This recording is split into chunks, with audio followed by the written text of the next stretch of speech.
আমরা সকলেই ভুল করি। ভুল করা কোনো অন্যায় নয়, কিন্তু কখনো কখনো এমন ভুল হয়ে যায় যা সংশোধনের আর কোনো উপায় থাকে না।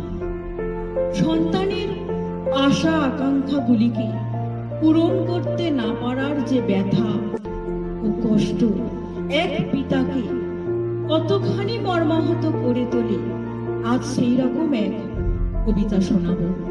কবিতার নাম সন্তানের প্রতি।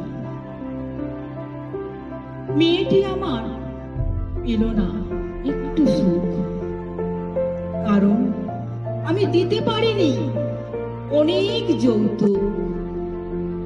আজ স্তব্ধ নিরে নীরব ব্যথা, ছইছে সে আজ হাজার কথা। ঝড়ে রাতে অন্ধকারে ভাসছে মনে বারে বারে।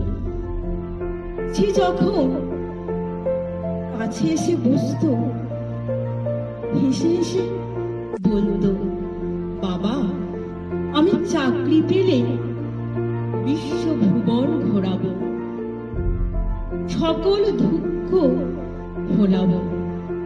শ্রাবণ ধারায় ঝরছে আমার দুনয়ন, শুধু আমার খুশির তরে পিতার চরণে সে আজ সকল শোককে করল সমর্পণ। আমার এই স্বরচিত কবিতাটি যদি আপনাদের ভালো লেগে থাকে, তাহলে অবশ্যই লাইক ও সাবস্ক্রাইব করে চ্যানেলটিকে এগিয়ে নিয়ে যেতে সাহায্য করবেন।